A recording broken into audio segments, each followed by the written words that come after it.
Hello guys, I hope you all are well. Guys, आज हम लोग क्वेश्चन नंबर 77 कर रहे हैं। क्वेश्चन नंबर 77 है हमारा चैप्टर एडमिशन का, एडमिशन ऑफ अ पार्टनर। और ये क्वेश्चन हमने लिया है टी एस ग्रेवाल, हमारी जो बुक है 24-25 एडिशन, जो हमारा लेटेस्ट एडिशन है उससे लिया है हमने क्वेश्चन। ये आपको क्वेश्चन मिलेगा पेज नंबर 4.117 पर। ये हमारा अनसॉल्व क्वेश्चन है, क्वेश्चन नंबर 77। Let's start. देखो क्या बोला है।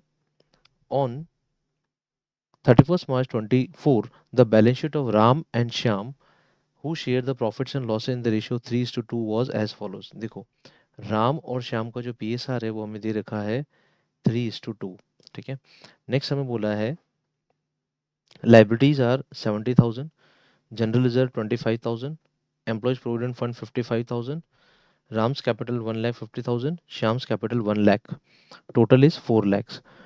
कैश एट बैंक का बैलेंस दे रखा हमें 25,000, डेटर्स का बैलेंस है 1,62,500 और प्रोविजन बना हुआ है 12,500 का। प्रोविजन माइनस करने के बाद बचता है 150। Stock is 82,500, machinery is 1,42,500, total is 4 lakh. अब देखो क्या बोला है। They decided to admit Mahesh, Mahesh admit हो रहा है नया partner on 1 April 2024 for 1/5 share. Mahesh आ रहा है 1/5 शेयर के लिए, which Mahesh acquired from Shyam on the following terms. देखो क्या क्या बोला है। Mahesh shall bring 25,000 as his share of premium for goodwill. Mahesh premium को गुडविल का पैसा कितना लाएगा, for 25,000 rupees. A debtor whose dues was rupees 7,500 were written off as bad debt, paid rupees 5,000 in full settlement. देखो 7,500 का जो डेटर था जिसको हमने पहले राइट ऑफ कर दिया था, उसके 5,000 रिकवर हो गए बैड डेट्स रिकवर्ड के नाम से। A claim of 12,500 on account of workman compensation was to be provided. Workman compensation के लिए क्लेम बनाना हमें 12,500। Machinery was undervalued by 5,000. Stock was valued 10% more than its market value. Now, Mahesh was to bring in capital of equal to 20% of the combined capitals of Ram and Shyam after all adjustments. Mahesh जो अपनी capital ला रहा है वो राम और श्याम की जो total capital आएगी adjusted capital, उसका 20% होगा। तो महेश की कैपिटल सबसे लास्ट में निकलेगी, क्योंकि हमें जो कैपिटल के बैलेंसेस है राम और श्याम के वो हमें लास्ट में पता लगेंगे आफ्टर ऑल एडजस्टमेंट्स। ठीक है। अब देखो जब भी पार्टनरशिप का क्वेश्चन आता है ना दोस्तों, तो इसको करने का एक सीधा सा एक रिदम है, उस रिदम में आप सॉल्व करो। सबसे पहले पीएसआर कैलकुलेशन चेक करो, फिर चेक करो कौन कौन से बैलेंस शीट आइटम्स है जिनका हमें एनालिसिस करना है, फिर चेक करो गुडविल का ट्रीटमेंट। ठीक है। फिर चेक करो रीवैल्यूएशन, फिर चेक करो पार्टनर्स कैपिटल अकाउंट और लास्ट में चेक करो बैलेंस शीट। That's it. ये पूरा एक रिदम है। PSR, balance sheet items, general, goodwill, then revaluation, partners capital account and balance sheet. ये रिदम हर पेपर हर क्वेश्चन में रहता है। हमारे एडमिशन और रिटायरमेंट और डेथ के और चेंज इन पीएसआर के क्वेश्चंस में ये रिदम हमेशा फॉलो करो आप, आपका क्वेश्चन कभी गलत नहीं होगा। ठीक है। तो सबसे पहले देखो हम पीएसआर की बात करते हैं। जो ओल्ड पीएसआर है हमारे ओल्ड पार्टनर से राम और श्याम, उनका पीएसआर 3:2 और नया पार्टनर आया 1/5 के लिए, और हमें कुछ नहीं दे रखा है। ठीक है। तो राम और श्याम का जो पीएसआर है दैट इज 3:2। नया पार्टनर आ रहा है हमारा 1/5 के लिए, महेश गॉट 1/5। ठीक है। अब हम क्या करेंगे, अगर महेश को 1/5 मिला है तो जो फर्म का टोटल रेशियो 1 में से महेश का रेशियो माइनस कर देंगे, तो बचा हुआ किसके लिए हो जाएगा, 4/5। बचा हुआ हो जाएगा राम और श्याम के लिए। ठीक है। अब हम क्या करेंगे, 4/5 को राम और श्याम का जो ओल्ड रेशियो उसी में डिवाइड कर देंगे, क्योंकि हमें कुछ नहीं दे रखा है। Sorry, this is 3:2। ठीक है। तो 3:2 में डिवाइड कर देंगे, तो 4/5 into 3/5, then 4/5 into 2/5, so it comes 12/25 and it comes 8/25। ठीक है दोस्तों, ये हो गया एक हमारा कैलकुलेशन। तो Ram ratio Shyam ratio Mahesh is equal to 12:8 अब देखो महेश का 1/5 है, इस 1/5 को डिनोमिनेटर 25 कैसे करें, क्योंकि देखो यहाँ पे भी डिनोमिनेटर 25 है, यहाँ पे भी डिनोमिनेटर 25 है। तो इसको ऊपर 5 से मल्टीप्लाई कर दो, नीचे भी 5 से मल्टीप्लाई कर दो, तो इट बिकम्स 12:8:5। ये हो गया न्यू पीएसआर राम श्याम और महेश का। अगर हम अब सेक्रीफाइस की बात करें तो देखो, महेश ने 1/5 जो एक्वायर किया है, महेश एक्वायर्ड 1/5 होली फ्रॉम श्याम। तो पूरा का पूरा सेक्रीफाइस किसने किया है, 1/5 का सेक्रीफाइस किया है श्याम ने। तो सेक्रीफाइसिंग रेशियो में सेक्रीफाइस करने वाला सिर्फ श्याम है। ठीक है। तो Shyam is the sacrificing partner, ये हमें याद रखना पड़ेगा क्वेश्चन को सॉल्व करते समय। He is a sacrificing partner. ठीक है, Ram is not a sacrificing partner. ये क्लियर हो गया हमारा। अब देखो सबसे पहले पीएसआर वाला पार्ट क्लियर है हमारा। अब हमने पीएसआर का एक टास्क पूरा कर लिया, इसके बाद आता है हमारा बैलेंस शीट एनालिसिस। देखो आप बैलेंस शीट को एनालाइज करो तो कुछ ऐसे आइटम्स मिलेंगे आपको बैलेंस शीट में हमेशा। उन आइटम्स को हमें क्या करना है, उन आइटम्स को हमें बिना बोले सॉल्व करना है। ठीक है, हमें मतलब क्वेश्चन नहीं बताया गया होगा तो भी हमें उनको सॉल्व करना है। जैसे जनरल रिजर्व, इसका ट्रीटमेंट हमें करना है, इसको हमें राइट ऑफ करना है। 25,000 ओल्ड रेशियो में राइट ऑफ हो जाएगा। एम्प्लॉय प्रोविडेंट फंड जो होता है वो एक स्टैट्यूटरी रेशियो होता है।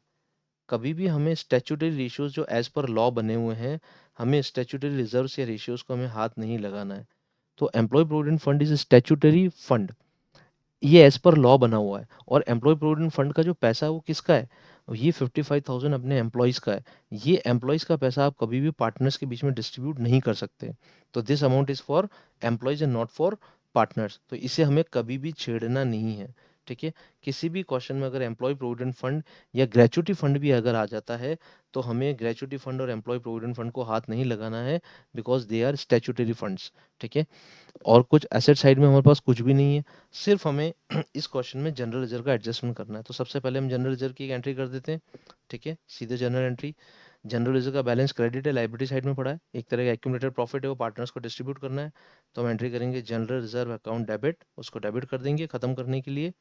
जनरल रिजर्व अकाउंट डेबिट 25,000 और ओल्ड रेशियो में डिवाइड कर देंगे। ओल्ड रेशियो क्या है, आर और एस का ओल्ड रेशियो है 3:2। ठीक है दोस्तों, तो टू राम्स कैपिटल अकाउंट, मैं शॉर्ट फॉर्म में लिख रहा हूँ R, to Ram's capital account and to Shyam's capital account. ठीक है, 25,000 को डिवाइड बाय 5 करो, 5, 5 इंटू 3 15,000 एंड 5 इंटू 2 10,000। ये हमने डिस्ट्रीब्यूट कर दिया जनरल रिजर्व। ठीक है, एक एंट्री हमारी यहाँ पे कंप्लीट हो गई दोस्तों। ठीक है, अब देखो next, Mahesh bring 25,000 as his share of premium of goodwill. Mahesh goodwill का पैसा कितना लेके आया, महेश गुडविल का पैसा लेके आया 25,000। उसका जो हिस्सा बनता था गुडविल का वो लेके आया 25,000 का अमाउंट। हमें क्या करना है, 25,000 को पहले फर्म में लेके आना है और उसको डिस्ट्रीब्यूट कर देना है सेक्रीफाइसिंग पार्टनर को। यहाँ पे सेक्रीफाइसिंग पार्टनर सिर्फ कौन है, यहाँ पे सेक्रीफाइसिंग पार्टनर सिर्फ श्याम है। ठीक है, तो हमें क्या करना है, श्याम को दे देना है जो भी गुडविल का पैसा आएगा। ठीक है, तो एंट्री विल बी, सबसे पहले महेश पैसा लेके आएगा, इट विल बी कैश और बैंक। ये डिसाइड करने के लिए भी हमें क्या करना पड़ता है दोस्तों, कैश और बैंक डिसाइड करने के लिए हमें यहाँ पे देखना पड़ता है बैलेंस शीट में हमारे पास क्या दे रखा है। हमें यहाँ पे बैलेंस शीट में कैश दे रखा है, कैश एट बैंक दे रखा है। तो हमें सिर्फ जो जनरल एंट्रीज करनी पड़ेगी वो बैंक से करनी पड़ेगी। ठीक है, क्वेश्चन के अंदर अगर बैंक ही दे रखा है तो हमें सिर्फ यहाँ पे बैंक अकाउंट डेबिट करना है। बैंक अकाउंट डेबिट, गुडविल का पैसा ला रहा है, so bank account debit to premium for goodwill account, to premium for goodwill account, जिसको हम शॉर्ट फॉर्म में पीएफजी कह सकते हैं। In short form it can be PFG, premium for goodwill account. 25,000 लेके आया। ठीक है, 25,000 बैंक अकाउंट डेबिट कर दिया। अब ये जो पीएफजी का पैसा आया है ये किसे मिलेगा, शाम को मिलेगा, because Shyam is a sacrificing partner. तो पीएफजी शॉर्ट फॉर्म में लिख देता हूँ, PFG account debit, premium for goodwill account debit to Shyam's capital account. इसे हम अल्टीमेटली किसे देना है, शाम को देना है, because he is a sacrificing partner. 25,000 he will get, this is 25,000 he will get. अब देखो नेक्स्ट। ठीक है, महेश जो गुडविल का पैसा लाया वो भी हो गया। सेकंड, ये जो पॉइंट हो गया उस पर टिक लगा दो, एग्जाम में प्रैक्टिस जरूर रखो दोस्तों। जो पॉइंट हो गया उसको टिक लगा दो, जस्ट बिकॉज एग्जाम में आपको सहूलियत रहेगी कि हाँ ये मेरा पॉइंट सॉल्व हो चुका है, इसे अब मुझे हाथ लगाने की जरूरत नहीं है। ठीक है दोस्तों, अब आगे देखो। अब हमें बोला है अ debtor whose dues was 75,500 return of bad debt now paid ₹5,000 in settlement. तो हमारे लिए बैड डेट रिकवर्ड है। हम लोग क्या करेंगे, एंट्री करेंगे bank account debit, bank account debit 5,000, 5,000 rupees आए बैड डेट्स रिकवर्ड के नाम से, to bad debts recovered account, bad debts recovered account 5,000। ये हो गया हमारा बैड डेट्स रिकवर्ड। अच्छा, ये जो बैड डेट्स रिकवर्ड का अमाउंट है ना दोस्तों, ये जाएगा रीवैल्यूएशन में। तो एक एंट्री और लिख देते हैं यहाँ पे जो हम रीवैल्यूएशन में पोस्ट करेंगे बाद में, bad debts recovered account debit 5,000 to revaluation. ठीक है, ये रीवैल्यूएशन में अकाउंट में चली जाएगा। हमारा प्रॉफिट है, गेन है हमारा, तो रिवैल्यूएशन अकाउंट में जाएगा 5000। अब देखो इसको यहाँ पे पोस्ट करी ना, तो रिवैल्यूएशन अकाउंट में डायरेक्ट डाल दो फटाफट, इसे भूलोगे नहीं आप। तो by bad debts recovered account to revaluation 5000। ठीक है, यहाँ तक कंप्लीट। अब देखो कोई और आइटम बचा है जिसमें जनरल एंट्री करनी है। ये भी हो गया हमारा बैड डेट्स रिकवर्ड। अब हमारे पास claim of 12,500 on account of workman compensation was to be provided. हमारा क्लेम है, जो वर्कमैन कंपनसेशन को हमें 12,500 रुपये देने हैं, उसके लिए हमारे पास workman compensation reserve balance sheet में कहीं पे भी नहीं। आप यहाँ से यहाँ देख लो, आपको कहीं भी बैलेंस शीट में नहीं दिखेगा। इसका मतलब वर्कमैन कंपनसेशन रिजर्व का जो 12,500 का अमाउंट है, उसका हमें प्रोविजन बनाना पड़ेगा। कौन से अकाउंट से? हमें बनाना पड़ेगा रीवैल्यूएशन अकाउंट से। ठीक है, तो रीवैल्यूएशन अकाउंट से प्रोविजन बना देते हैं। Revaluation account debit to provision for workman compensation. ठीक है, ये एक हमारी लाइबिलिटी है 12,500। अब मैं आपको एग्जाम की टिप बताता हूँ। देखो एग्जाम में क्या करो, जब ऐसी कोई लाइबिलिटी आपने क्रिएट करी ना, तो तुरंत उस लाइबिलिटी को क्या करो, उस लाइबिलिटी को तुरंत बैलेंस शीट में डाल दो। ठीक है, तो लाइबिलिटी के लिए हमारी नीचे हम बैलेंस शीट का फॉर्मेट बना हुआ है, यहाँ पे लिख दो प्रोविजन फॉर वर्कमैन कंपनसेशन। ये हमारी एक लाइब्रेरी क्रिएट करी हमने, इसको तुरंत डाल दिया। एग्जाम में हम इसको भूलेंगे नहीं। ठीक है, वरना बैलेंस शीट टोटलिंग करते समय एग्जाम में बहुत हेडेक, बहुत जल्दी जल्दी में होता है, तो हम भूल जाते हैं चीज़ें। ठीक है, हमने एक लाइब्रेरी डाल दी। अब देखो प्रोविजन हो गया, बैड डेट्स रिकवर्ड हो गया। अब रिवैल्यूएशन में कौन कौन से आइटम से देखते हैं। ये भी आइटम हो गया, इस पे भी टिक लगाओ। Machinery was undervalued by 5,000। देखो क्या बोला है, machinery was undervalued. Past tense है, ईडी लगा हुआ है, ईडी लगा हुआ मतलब पास्ट टेंस है। तो पास्ट टेंस मतलब पहले से हमने अंडर वैल्यू कर रखा है, मशीनरी हमारी कम है पहले से। It is undervalued, already it is undervalued, past tense. तो हमें 5,000 क्या करना पड़ेगा, मशीनरी की वैल्यू को बढ़ाना पड़ेगा। तो यहाँ पे लिख दो by by machinery to revaluation. Revaluation account से बढ़ जाएगी, मशीनरी डेबिट कर दो। सॉरी, मशीनरी को हम डेबिट कर देते हैं बाय मशीनरी, और रीवैल्यूएशन अकाउंट को क्रेडिट कर देते हैं। ठीक है, मशीनरी की वैल्यू बाद में बढ़ जाएगी 5,000 रुपीज। ठीक है दोस्तों, आगे देखो। अब नेक्स्ट है हमारा stock was 10% more than its market value. अभी जो हमारे पास स्टॉक है 82,500 है, ये 10% ज़्यादा है। तो हमें क्या करना है, इसका 10% कम है, कम करना है। ठीक है, कैसे कम करेंगे, देखो एक कैलकुलेशन सिखाता हूँ। अभी हमारे पास स्टॉक है 82,500, ये 10% ज़्यादा है। तो कैसे, 100% इसकी वैल्यू होनी चाहिए थी, और अभी 10% और ज़्यादा है।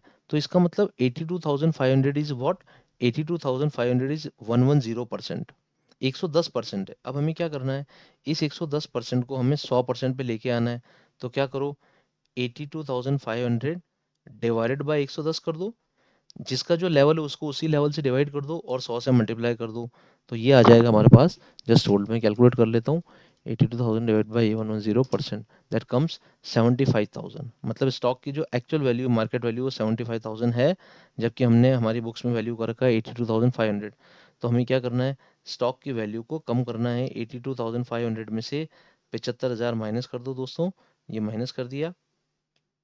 ठीक है, माइनस कर दिया, तो हमें कितना राइट ऑफ करना है, 7500 राइट ऑफ करना है। ठीक है, तो यहाँ पे राइट ऑफ कर देते हैं रिवैल्यूएशन अकाउंट में। यहाँ पे लिख देते हैं टू स्टॉक 7,500। ठीक है दोस्तों, ये हो गया हमारा स्टॉक का रिवैल्यूएशन 7,500। ठीक, अब देखो हमें क्या करना है, रिवैल्यूएशन वाले सारे आइटम्स हो गए, ये वाला आइटम भी हो गया, फोर्थ आइटम। ठीक है, अब हमें महेश की कैपिटल का एडजस्टमेंट करना है, उससे पहले रिवैल्यूएशन फाइनल कर देते हैं कि रिवैल्यूएशन में क्या आ रहा है, प्रॉफिट आ रहा है, लॉस आ रहा है। ठीक है, सी दिस रिवैल्यूएशन का टोटल जो आ रहा है वो लेफ्ट हैंड साइड ज़्यादा आ रहा है दोस्तों। तो एक काम करते हैं, यहीं पे टोटल लिख लेते हैं। इट कम्स 12,500 एंड 20,000 हो जाएगा टोटल लेफ्ट हैंड साइड, मतलब डेबिट साइड ज़्यादा है, लॉस है हमारे पास। ठीक है, दिस इज रिवैल्यूएशन लॉस। और 10,000 माइनस कर देते हैं, तो रिवैल्यूएशन लॉस आ गया हमारा 10,000। ये हम किसे दे देंगे, ओल्ड पार्टनर्स को। किस रेशियो में, ओल्ड रेशियो में। तो Ram's capital account and by Shyam's capital account. Mahesh नया पार्टनर, उसको नहीं मिलेगा रिवैल्यूएशन लॉस। ठीक है, 6 3:2 में डिवाइड करेंगे, तो इट विल बी 6,000 एंड 4,000। ये हो गया रिवैल्यूएशन लॉस। ठीक है, ये आइटम भी हो गया, रिवैल्यूएशन सारे कार्यक्रम हो गया। अब हमें क्या करना है, पार्टनर्स कैपिटल अकाउंट बनाने, क्योंकि महेश जो नया पार्टनर है वो 20% कैपिटल लाएगा। किसका 20%, राम और श्याम की combined capital after all adjustment. तो सारे एडजस्टमेंट को हमें पोस्ट करना है कैपिटल अकाउंट में। देख लो सबसे पहले कैपिटल अकाउंट को ओपनिंग बैलेंस कितना है, राम का है 1,50,000 और श्याम का है 1,00,000। ठीक है, ये दोनों के कैपिटल अकाउंट के ओपनिंग बैलेंसेस हैं। तो हमें क्या करना है, इन दोनों ओपनिंग बैलेंसेस को हमें पोस्ट करना है। ठीक है, सबसे पहले कैपिटल अकाउंट निकाल लेते हैं। फॉर्मेट बना हुआ है हमारे पास। यहाँ पे लिखते हैं by balance brought down 1,50,000 for Ram and 1 lakh for Shyam. ये हो गया हमारा कैपिटल अकाउंट का बैलेंस। ओपनिंग बैलेंसेस हमने पोस्ट कर दिए। अब हमने क्या क्या कैपिटल अकाउंट में ट्रांसफर किया वो देख लेते हैं। देखो, सबसे पहले जनरल रिजर्व हमें पता है, हमने जनरल रिजर्व का अमाउंट ट्रांसफर किया था कैपिटल अकाउंट में, ये वाला। आर को कैपिटल, एस कैपिटल 15,000 और 10,000। तो यहाँ पे लिखो बाय जनरल रिजर्व। ठीक है दोस्तों, यहाँ लिखते हैं by general reserve account to partners capital account 15,000 और 10,000। ये हो गया हमारा जनरल रिजर्व का ट्रीटमेंट। ठीक है दोस्तों, नेक्स्ट देखो। नेक्स्ट है हमारे पास प्रीमियम फॉर गुडविल हो गया। प्रीमियम फॉर गुडविल का पैसा हमें मिलेगा सिर्फ शाम को। ठीक है, शाम को मिलेगा। तो PFG account debit to Shyam's capital 25,000। यहाँ पे लिखेंगे by PFG, by premium for goodwill for, it will be only for Shyam because he is only a sacrificing partner 25,000। ठीक है, ये भी हो गया। अब हमारा रीवैल्यूएशन लॉस है। और भी कुछ बचा है हमारे पास, देख लेते हैं। नहीं, कुछ नहीं बचा है। अब हम रीवैल्यूएशन लॉस को भी ट्रांसफर कर देते हैं 6 एंड 4। तो यहाँ पे लिख देते हैं revaluation account debit to, sorry, partners capital account debit to revaluation, this is loss 6,000 and 4,000। ये लॉस हो गया 6 एंड 4। ठीक है, यहाँ तक कंप्लीट। अब देखो, अब हमें क्या करना है, हमें बैलेंसेस निकालने हैं। ठीक है, तो सबसे पहले पार्टनर्स के बैलेंसेस निकाल लेते हैं, राम और श्याम के, फिर कैलकुलेशन करेंगे हम लोग। सबसे पहले राम और श्याम के बैलेंसेस वर्कआउट करते हैं हम लोग। So it is 1,50,000 plus 15, that is 1,65,000। 1,65,000 minus minus 6,000, तो इट कम्स 1,59,000। ये बैलेंस किसका है? ये बैलेंस है 1,59,000 राम का। ठीक है, then for Shyam it is 1,35,000 minus 4,000, so it comes 1,31,000 for Shyam. 1,31,000 Shyam के लिए हो जाएगा। ठीक है, ये हो गया। अब हमें बोला है कि महेश कितनी कैपिटल लाएगा, इन दोनों की जो कंबाइंड कैपिटल है उसका 20%। तो श्याम की कैपिटल है 1,59,000, सॉरी, राम की, आई एम सॉरी, राम की कैपिटल हमारी 1,59,000। ठीक है, और श्याम की कैपिटल है 1,31,000। तो दोनों की मिलाकर कैपिटल कितनी बनती है देख लेते हैं। 10 and 8, 2,90,000 दोनों की कैपिटल है।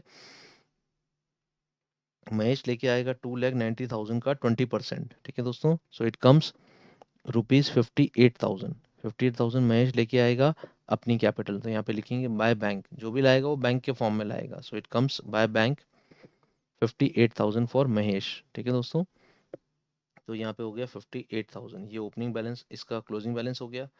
So it comes 1,65,000। 1,65,000 is the total. Then it comes 1,35,000. Then 58,000 it is the total for Mahesh. Then 1,35,000 and 58,000। ठीक है दोस्तों, जल्दी जल्दी करना पड़ेगा, एग्जाम में बहुत कुछ लिखना होता है। अब देखो ये कंप्लीट। यहाँ पे लिख देते हैं टू बैलेंस कैरिड डाउन। ये बैलेंस कैरी होकर कहाँ चला जाएगा? बैलेंस शीट में। अब हम बैलेंस शीट बनाते हैं फटाफट। तो देखो, मैं इस प्रोविजन को नीचे ट्रांसफर कर देता हूँ। Provision for workman compensation, it comes 12,500। इसको पहले ही लिख लिया, हमें सही रहेगा, हम भूलेंगे नहीं। ठीक है, अब मैं पार्टनर्स की कैपिटल अकाउंट का बैलेंसेस डाल देता हूँ। ठीक है, so it will be Ram's capital for 1,59,000। It is Ram's capital 1,59,000। Then it is Shyam's capital. Shyam's capital account will be 1,31,000। 1,31,000 and Mahesh जो नया पार्टनर आया वो लेके आया 58,000। तो महेश कैपिटल विल बी 58,000। ये हो गए कैपिटल अकाउंट का बैलेंसेस और provision for workman compensation.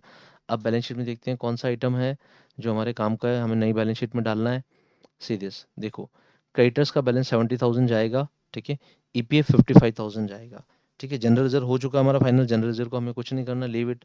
General reserve हम डिस्ट्रीब्यूट कर चुके हैं। तो क्रेडिटर 70,000 एंड ईपीएफ 55,000। हम आ जाते हैं सबसे पहले क्रेडिटर्स पे।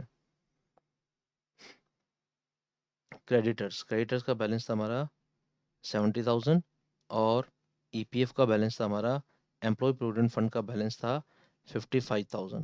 ठीक है दोस्तों, ये हो गया हमारा लाइब्रेरी साइड। हमारा लाइब्रेरी साइड कंप्लीट है। अब हमें क्या करना है, लाइब्रेरी साइड कंप्लीट होने के बाद एसेट साइड पे आ जाना है, ठीक है। देखो एसेट साइड में देखते हैं, सबसे पहले हमारा आइटम है कैश एट बैंक, सबसे इंपॉर्टेंट आइटम। यहाँ पे क्यूमुलेटिव बैलेंस निकालना पड़ेगा। देखो ओपनिंग बैलेंस कितना है, 25,000। अच्छा, अब कौन क्या क्या लाया ये भी देख लेते हैं। देखो ये प्रीमियम फॉर गुडविल आया 25,000, एक बैड डेट्स रिकवर्ड हुआ 5,000, ठीक। तो देखो सबसे पहले 25,000 हमारा ओपनिंग बैलेंस था, प्रीमियम फॉर गुडविल आया 25,000, ठीक है, बैड डेट्स रिकवर्ड हुआ 5,000, ठीक है। और श्याम अपनी कैपिटल भी लेके आया, ठीक है, कैपिटल लाया वो 58,000। तो देखो यहाँ पे मैं टोटल कर देता हूँ, 58,000 भी डाल देता हूँ, ठीक है। तो इन सब का टोटल होगा 55 प्लस 58, 55,000 प्लस 58,000, इट कम्स 1,13,000, ठीक है दोस्तों। कैश का टोटल आ रहा है 1,13,000। इस तरह से हमें कैश का टोटल निकालना है, ठीक है। It comes 1,13,000। ये हो गया ओपनिंग बैलेंस, ठीक है। ये हमारा गुडविल का पैसा लाया था वो वाला अमाउंट हो गया, ठीक है। ये अमाउंट हो गया बैड डेट्स रिकवर्ड का, ठीक है। और साथ में ये अमाउंट हो गया कैपिटल का, जो कौन लेके आया, महेश, ठीक है। तो टोटल कैश एट बैंक हो गया हमारे पास 1,13,000। पुट कर देंगे बैलेंस शीट में। सबसे पहला आइटम है हमारा cash at bank, it comes 1,13,000।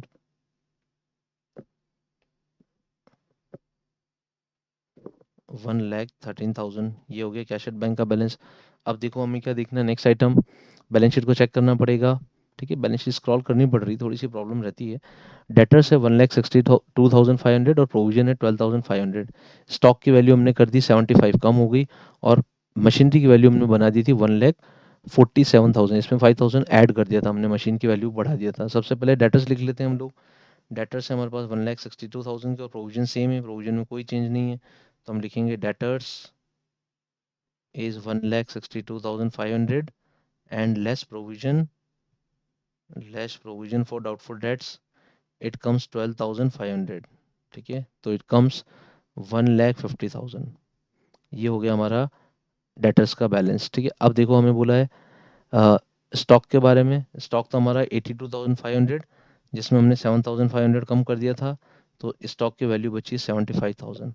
Machinery की वैल्यू बची थी हमारे पास 1,42,500, उसमें 5,000 बढ़ा दिया था हमने, तो 1,47,500, ठीक है दोस्तों। ये बैलेंस शीट बन गई हमारी। अब हम बैलेंस शीट के टोटल लगा लेते हैं यहाँ पे। विल सी दैट कि अगर बैलेंस शीट मैच कर रही तो इट्स गुड।